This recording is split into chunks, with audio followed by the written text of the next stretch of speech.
There's no feeling more discouraging than starting over, and that's what you're about to experience if you keep playing this game. It's going to be deeply frustrating.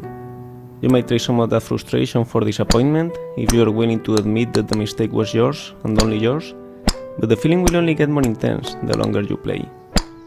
You're going to want to quit playing, and every time you don't, every time you find the strength to keep going, you will only be setting yourself up for a bigger fall. And if you manage to get to the top, will that make you feel good? Will you feel that it's all being worth it? I think you will.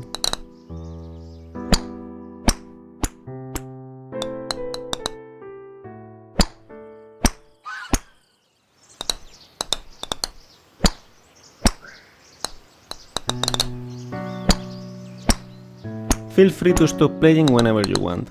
Your progress will be saved automatically. Your dose of progress too.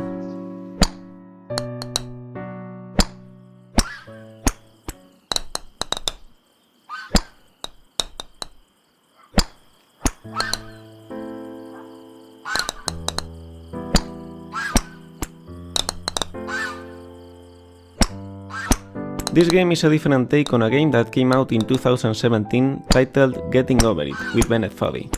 The author of that game, Bennett Foddy, was an Australian designer known at the time as the father of intentionally bad controls. Weird, unresponsive, and hard to understand, intentionally bad controls are bad in the sense that they are suboptimal for the task at hand, making a challenging and infuriating experience of what otherwise could well be a walk in the park. And yet, they often make for amusing games. In Getting Over It, your task is simply to climb up a mountain, but dragging yourself with a hammer while sitting inside a cauldron. No amount of forward progress is guaranteed, some cliffs are too sheer or too slippery, and the player is in constant danger of falling and losing everything. I watched a video of Bennett Foddy playing his own game, and it was interesting to see how erratically he approached his own challenges. He knew it was possible to overcome them, and he knew the movements he needed to execute. So he will make an attempt, but he will fail, without a clear reason why. So he will try again, exactly the same movements he attempted the first time. And he will repeat this process until, eventually, it actually worked, giving the impression that the challenge was more about perseverance and luck than precision.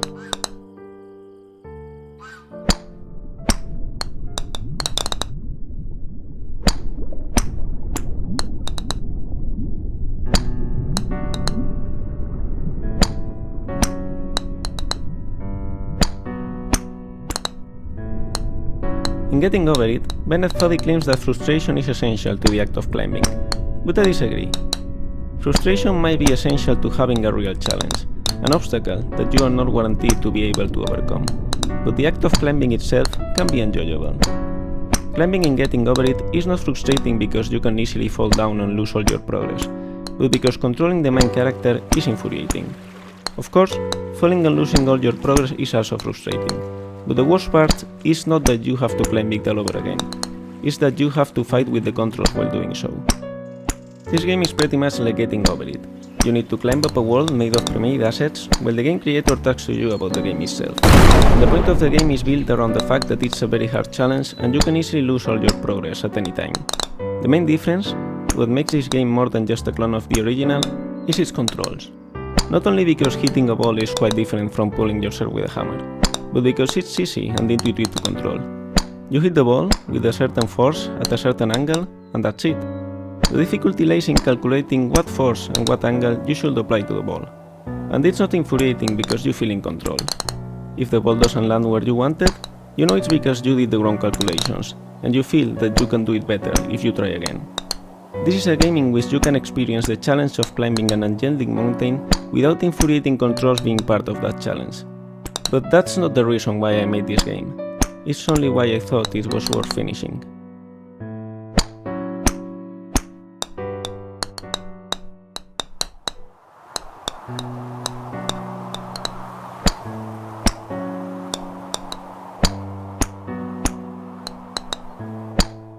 So, why did I make this game? I was lying in bed, thinking of an unusual concept for a golf game. It had nothing to do with this one, except for the fact that it will be challenging and potentially frustrating. I was considering if that frustration will be similar to that of Getting Over It. And then, a title just popped up in my mind, Golfing Over It, with Alba Mayo.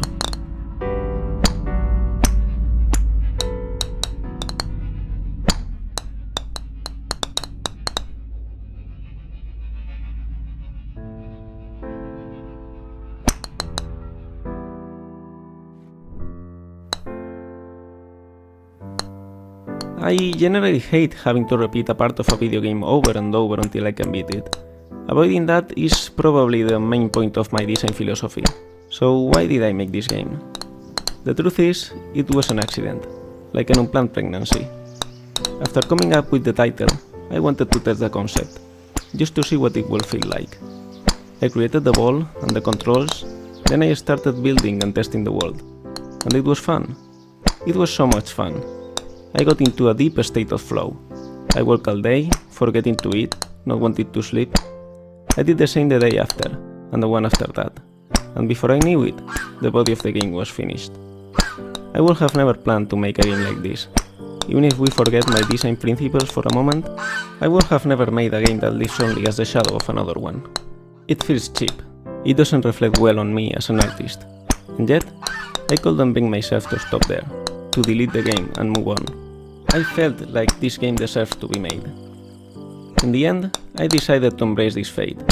I will finish making this frustrating game, and I will make it all about its relationship to getting over it, like an unofficial spiritual sequel.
Ooh, that must have hurt.